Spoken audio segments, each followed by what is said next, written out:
The Brothers Karamazov by Fyodor Dostoevsky, translated by Constance Garnett.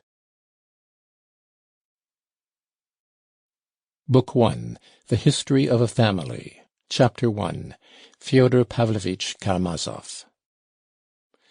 Alexei Fyodorovich Karamazov was the third son of Fyodor Pavlovich Karamazov, a landowner well known in our district in his own day and still remembered among us, owing to his gloomy and tragic death, which happened 13 years ago, and which I shall describe in its proper place. For the present, I will only say that this landowner, for so we used to call him, although he hardly spent a day of his life on his own estate, was a strange type, yet one pretty frequently to be met with, a type abject and vicious, and at the same time senseless. But he was one of those senseless persons who are very well capable of looking after their worldly affairs, and apparently after nothing else.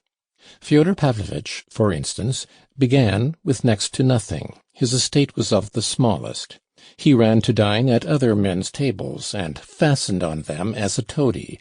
Yet at his death it appeared that he had 100,000 roubles in hard cash.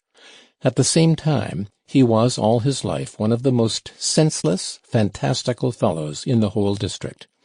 I repeat, it was not stupidity. The majority of these fantastical fellows are shrewd and intelligent enough, but just senselessness, and a peculiar national form of it.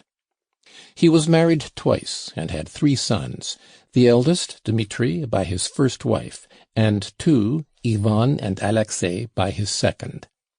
Fyodor Pavlovich's first wife, Adalida Ivanovna, belonged to a fairly rich and distinguished noble family, also landowners in our district, the Miusovs.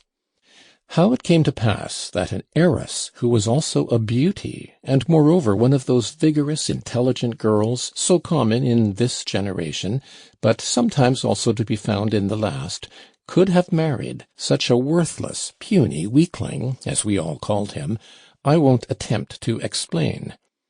I knew a young lady of the last romantic generation who, after some years of an enigmatic passion for a gentleman, whom she might quite easily have married at any moment, invented insuperable obstacles to their union, and ended by throwing herself one stormy night into a rather deep and rapid river from a high bank, almost a precipice, and so perished, entirely to satisfy her own caprice, and to be like Shakespeare's Ophelia.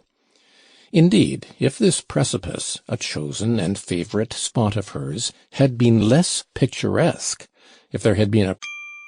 Sample complete. Ready to continue?